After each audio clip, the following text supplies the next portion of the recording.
میرے نبی کریم صلی اللہ علیہ وسلم نے فرمایا جو عورت بن سنور کے بازار جائے، اب تو خیر بیویاں برقع پہن کے جاتی، برقعے پہ بھی کڑھائی کی ہے، برقعے پہ بھی کام کرا ہے، برقعے پہ جو کام اور نقش نگاری ہوئی ہے وہ 10,000 کی ہے۔ برقع پردے کے لیے پہننا تھا، دکھانے کے لیے۔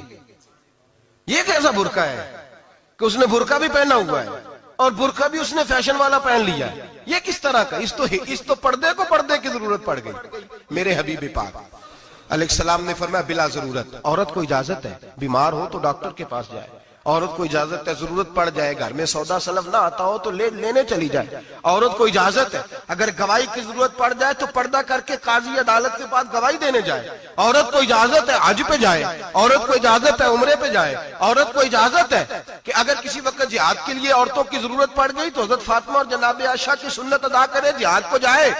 لیکن اگر عورت موج کرنے جائے اور روز گئے وہ دیکھیں نا فلاں پارک میں تھے آپ تو کبھی گئے ہی نہیں، فلاں جگہ تھے آپ کے پاس تو فرصت ہی نہیں، فلاں میری سرگودے والی بہن کا خامن تو روز لے کے جاتا ہے آپ نے تو کبھی توجہ نہیں فرمائی۔ روز پیغام دیتی رہے میرے حبیب کریم سید عالم صلی اللہ علیہ وسلم نے فرمایا جو بی بی بن سنور کے بلا ضرورت بازار جائے، نبی پاک علیہ السلام نے فرمایا ایک قدم وہ اٹھائے گی تو اس پر اللہ کی لعنت برسے گی، فرشتوں کی لعنت برسے گی، زمین والے لعنت برسائیں گے، آسمان والے لعنت برسائیں گے۔ اور میرے حبیب بولے تو فرمایا جب اللہ کی لعنت برسے گی تو میں بھی اس بی بی پہ لعنت ہی کروں گا جو بی بی بن سنور کے جائے۔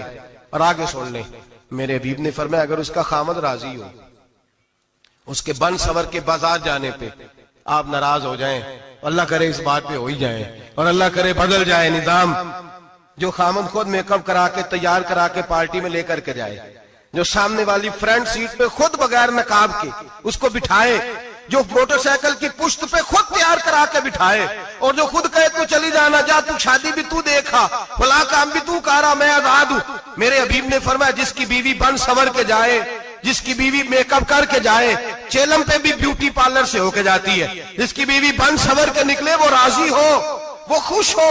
بعض ایسے منع کرتے ہیں، ناراض ہوتے ہیں، وہ گناہ صرف عورت کے ذمے ہے، لیکن اگر عورت بن سنور کے نکل رہی ہے اور خامد راضی ہے، وہ کہتا ہے ہاں ہم ماڈرن ہیں، ہم جدید دور کے ہیں، ہاں جدت اسی کا نام ہے، ہاں تو لوگوں کو پتا کیسے چلے گا ہمارے پاس پیسے ہیں، کیسے پتا چلے گا کہ 3 گاڑیاں ایک ابا جی کے پاس ہے، ایک بیٹی کے پاس ہے، ایک بیوی کے پاس ہے، کیسے پتا چلے گا کہ ہم بہت تعلقات والے ہیں، ابا جی فلاں شادی پہ، بیٹی فلاں گھر میں اور بیوی فلاں گھر چلی گئی، ہمارے تعلقات زیادہ ہے اس لیے ہمیں زیادہ جانا پڑتا ہے۔ میرے حبیب کریم علیہ السلام نے فرمایا عورت بن سنور کے جائے، خامد راضی ہو، وہ جتنے قدم اٹھائے گی اتنے ہی اپنے خامد کے لیے جہنم میں مکان تعمیر کرے گی۔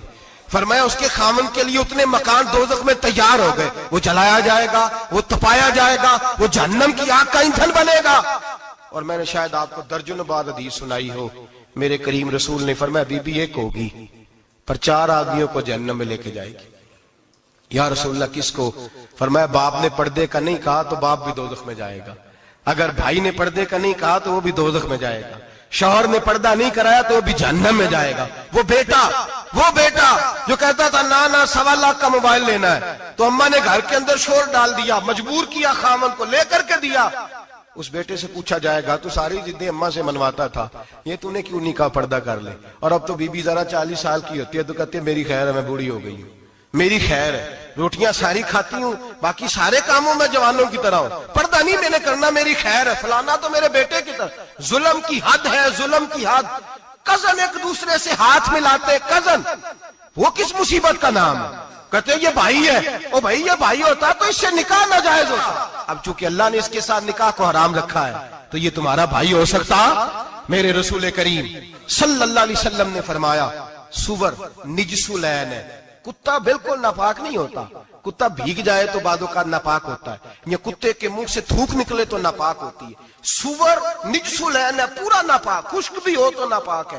میرے حبیب پاک علیہ السلام نے فرمایا ایک سور ہو وہ پہلے ہی ناپاک، اور دوسرا پھر وہ سور گند میں لپٹا ہوا ہو، غلاظت سور کو لگی ہوئی ہو۔ فرمایا ایک تو سور جو نجس العین ہے اور پھر وہ گند میں لپٹ جائے، غلاظت میں بھر جائے، اس کے پورے وجود کو گندگی لگ جائے۔ فرمایا وہ سور گندگی اور غلاظت میں لپٹا ہوا تیرے جسم سے لگ جائے تو اتنا برا نہیں جتنا غیر محرم عورت کا وجود تیرے وجود سے لگ جائے تو برا ہے.